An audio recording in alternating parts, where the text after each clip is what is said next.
But you'd be surprised how many business owners don't do this. You'd be extremely surprised.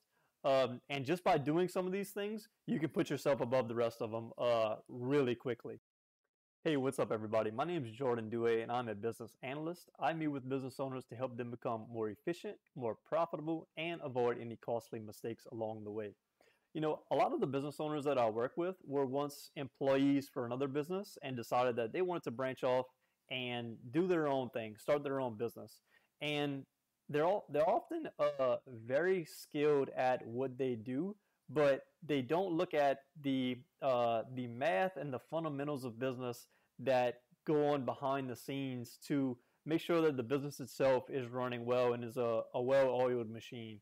So hopefully by doing some of these videos, I can help some of you out there to become more profitable in your businesses. Today we're going to be using an example of a business owner who came to me and she was expecting to get 50% gross margins. And what she tells me is that, hey, Jordan, you know, I don't know why I'm not showing 50% gross margins on my profit and loss statement, but normally I'm showing around 33%. I was like, okay, well, let's take a look at how you're pricing out your services and see what's going on there. So she tells me, with her business, she provides a product and she also has labor that's involved in installing that product. So those two together, and then so that makes up her cost of goods sold. So there's the costs that are involved, and then she's going to be charging the client, some type of figure above that cost so that she can make a profit.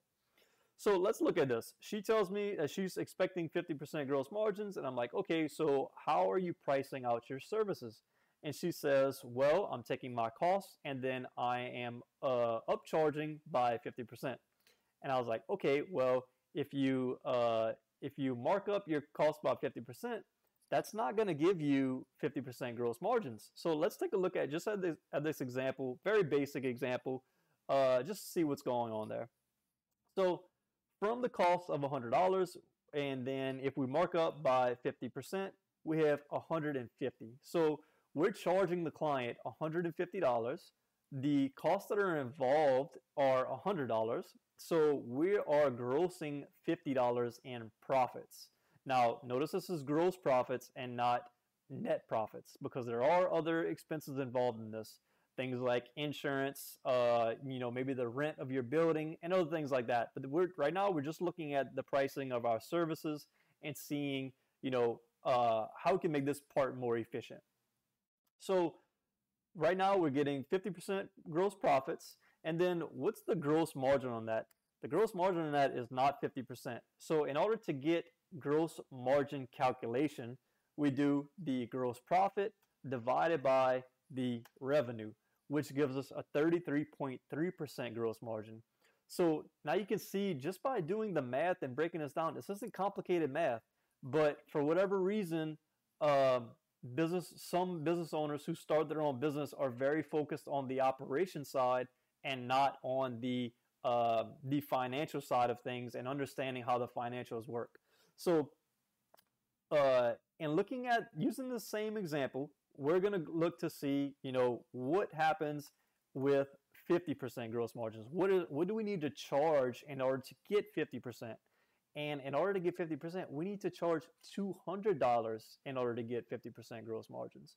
And this is only one piece of it. Like I said earlier, there are other expenses that are involved.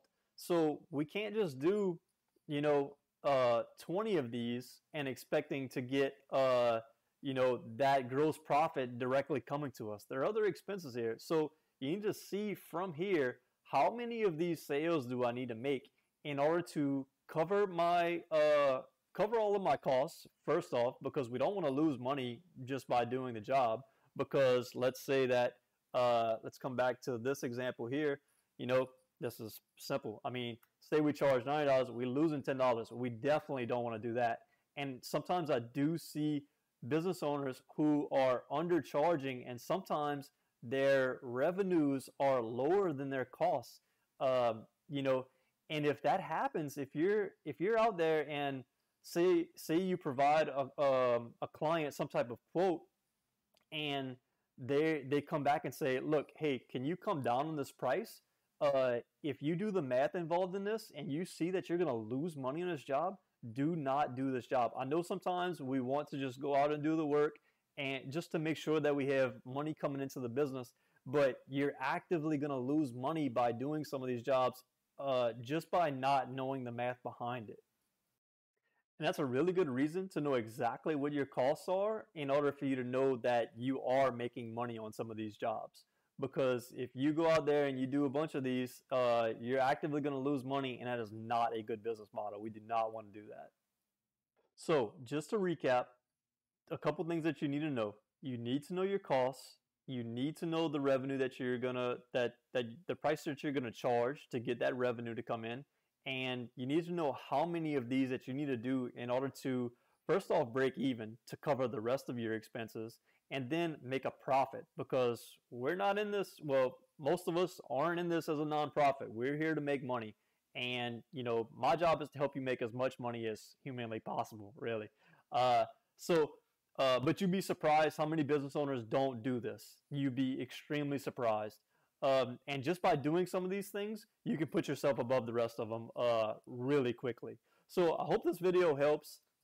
Like I said, this was really basic math, but this basic math will help you out in the long run, and it will put you above and beyond other businesses. So I hope this video helped out. If you did like it, go ahead, like and subscribe. And I'll have more videos coming out like this in the future. Thank y'all. You have a good one.